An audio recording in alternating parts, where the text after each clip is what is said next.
De plus en plus de chercheurs partout dans le monde s'intéressent au bilinguisme.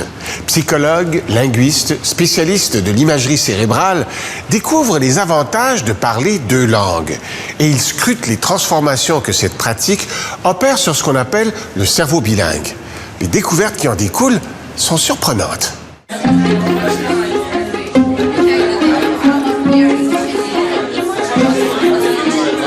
Des gens apprennent une nouvelle langue dans un café linguistique. Une tendance de plus en plus populaire. En fait, 60% des individus sur la planète parlent deux langues ou plus. Au Canada, c'est 35%.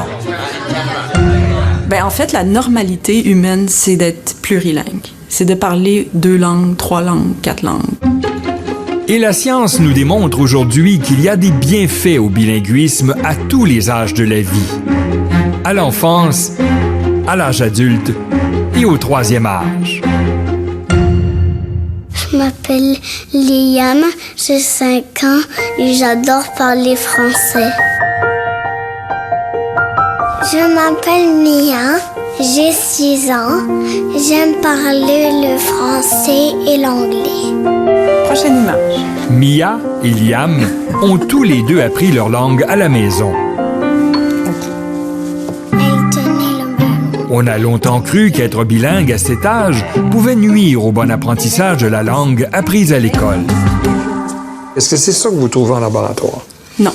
Donc, on observe que les enfants bilingues sont aussi bons que les enfants unilingues et des fois sont même un peu meilleurs, mais jamais beaucoup. Qu'est-ce qu'elle a fait hier, Joël? La linguiste Phaedra Royle de l'Université de Montréal l'a démontré avec une expérience sous forme de jeu sur 157 enfants de la maternelle et de la première année. Un jeu qui mesure l'habileté à conjuguer des verbes. Carl va trouver ses lunettes. Carl trouve ses lunettes tous les jours. Qu'est-ce qu'il a fait hier, Carl? Il a trouvé ses lunettes. Bravo!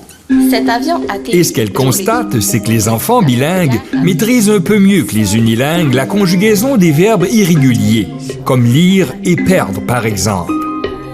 Xavier va encore perdre ses choses. Xavier perd toujours ses choses. Qu'est-ce qu'il a fait hier, Xavier?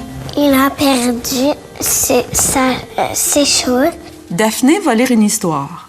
Daphné lit une histoire tous les jours. Qu'est-ce qu'elle a fait hier, Daphné? Il a lu une histoire. Parfait! Et puis là, c'est le... S'il y a un avantage pour la conjugaison, qu'en est-il du vocabulaire? C'est là qu'il y a un bémol pour les enfants bilingues. Ce qu'on sait par contre, c'est que le vocabulaire des enfants bilingues peut être réduit dans une langue. Mais au total, son vocabulaire dans ces deux langues va être plus gros que celui d'un enfant unilingue. Mais là où l'avantage du bilinguisme est le plus marqué, c'est au niveau de la cognition. Globalement, il ne s'agit pas d'un bénéfice général comme un QI supérieur. Bon, si on s'entend là-dessus. L'avantage dont on parle, c'est au niveau des fonctions cognitives qu'on appelle les fonctions exécutives, qui sont des fonctions cognitives de haut niveau, qui permettent de se donner un but et d'arriver à ce but en évitant les écueils, c'est-à-dire les distractions. Par exemple, dans cette expérience, la chercheuse a demandé à des enfants aussi jeunes que 2 ans, comme la petite Lauralie, de réussir des tâches qui nécessitent une attention sélective. Les bilingues réussissent mieux que les unilingues. Lauralie, montre-moi la pomme. Là. Oui. Montre-moi l'orange. Là. Et montre-moi la banane. Là. Oui. Bravo! On montre à l'enfant une image d'une grosse banane avec une petite pomme insérée au milieu de la banane. Et on dit « montre-moi la pomme ». Donc, l'enfant a tendance à vouloir nommer la pomme parce qu'elle est beaucoup plus saillante, beaucoup plus facile à identifier. Mais il doit inhiber cette réponse pour dire « c'est la banane ». Lauralie, montre-moi la petite pomme. Petite main. Là. Montre-moi la petite orange. Petite orange. Là. Et montre-moi la petite banane. Là. Bravo, Lauralie! Bravo! C'est en pratiquant 2 langues à la fois que des enfants comme Lauralie améliorent leur flexibilité mentale. Dans le jargon scientifique, On parle de code switching, c'est-à-dire l'alternance des codes linguistiques. Donc, les deux langues sont en activation, en état d'activation. Et donc, il faut qu'on inhibe, on s'empêche d'utiliser la langue A pour utiliser la langue B et vice-versa. Donc, c'est constamment une transition entre les deux langues, mais d'autant plus quand on doit faire face à des individus qui parlent différentes langues et on doit constamment faire une alternance entre les langues. Ça demande une gymnastique de contrôler, d'inhiber la distraction. Selon les chercheurs, cette alternance améliore plusieurs tâches cognitives. L'attention sélective, la concentration, la planification et même la résolution de problèmes. Un bienfait dont les bilingues peuvent bénéficier tout au long de leur vie. Mais y a-t-il un âge limite pour devenir parfait bilingue? Je suis Lynn Omsi et je parle le français et l'anglais. My name is Lynn and I speak English and French. Dans son laboratoire de l'Université McGill, Karsten Stenauer s'attaque à ce concept en linguistique qui affirme qu'il y a un âge limite à apprendre une deuxième langue avec autant de maîtrise que la première. C'est le concept de la période critique.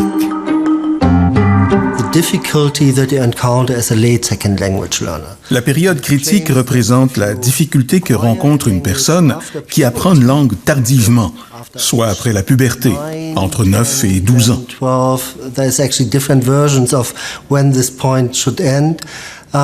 On dit qu'après cet âge, vous ne pouvez acquérir une deuxième langue à un très haut niveau de compétence. Lynn Omsi est une adulte qui a dépassé depuis longtemps sa période critique. Elle est en fait en apprentissage avancé de sa deuxième langue. Dans cette expérience, Lynn doit cliquer à chaque fois qu'elle lit une phrase dans sa langue seconde qui ne fait pas de sens, tant sur le plan de la grammaire que de la logique. Karsten Stenauer a fait une découverte.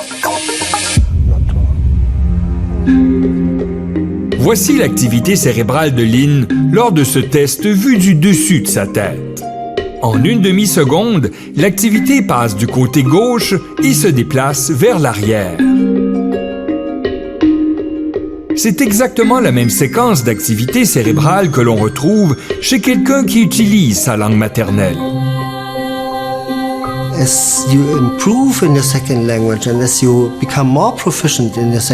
Au fur et à mesure que le niveau de compétence de votre langue seconde augmente, les mécanismes sous-jacents dans votre cerveau convergent vers ceux de votre langue maternelle. Et si vous comparez l'activité cérébrale de ceux qui sont parfaits bilingues, elle est identique à celle qui parlent leur langue maternelle. C'est ce que l'on appelle le concept de la convergence. Et la bonne nouvelle, c'est que ce phénomène se produit à n'importe quel âge de l'apprentissage d'une langue seconde. Avec une bonne dose de motivation, il n'est jamais trop tard pour profiter des avantages cognitifs du bilinguisme. Rendu au troisième âge, le bilinguisme a même un effet neuroprotecteur sur la maladie d'Alzheimer. Je m'appelle Eduardo Alberto Varela.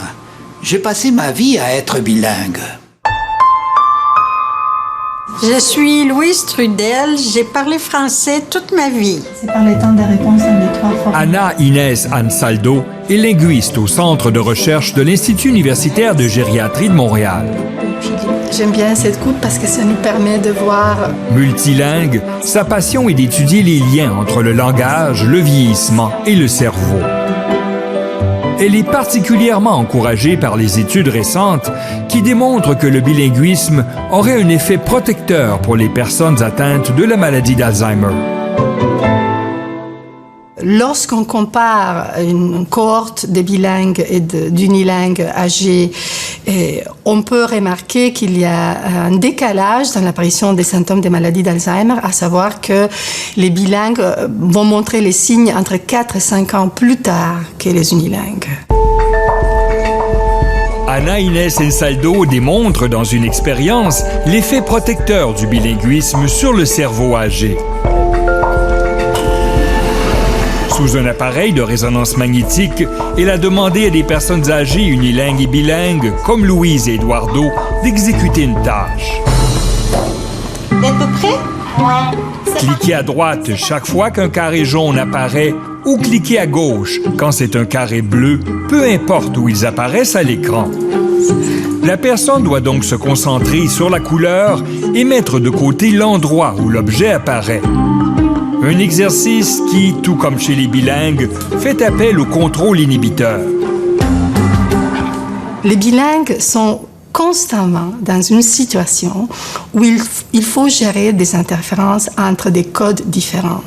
Alors, quand ils sont face à une situation comme celle de la tâche que je leur ai présentée, ils n'ont pas besoin d'aller recruter des ressources de niveau, disons, exécutif. Ils peuvent faire ça tranquillement, juste en se concentrant sur les caractéristiques du stimulus, qui était cette fois-ci un stimulus visuel. L'expérience démontre effectivement que les personnes âgées unilingues doivent utiliser dans le lobe frontal situé à l'avant du cerveau 2 zones responsables de l'analyse et de la prise de décision. Les personnes âgées bilingues, elles, n'ont pas utilisé ces zones frontales. Ils prennent leurs décisions en utilisant uniquement les régions à l'arrière du cerveau dédiées à la reconnaissance visuelle.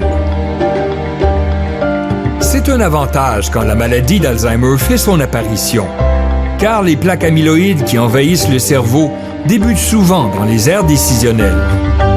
Notre cerveau vieillit, il vieillit pas partout pareil. Il y a des régions qui sont plus vulnérables. Puis justement, ces 2 régions qui apparaissent activées chez les unilingues sont plus vulnérables au vieillissement. Il y a plus de pertes de matière grise dans ces régions-là. Puis si on n'a pas besoin de la recruter, c'est quand même un avantage. Le bilinguisme apporte donc des avantages cognitifs dès l'enfance et tout au long de la vie. Moi, je pense que tout le monde aurait intérêt à explorer cet univers du bilinguisme, qui est un univers extrêmement riche, dès par l'expérience langagière comme telle, dès par les bénéfices que cela peut entraîner à la cognition, mais aussi strictement du point de vue humain.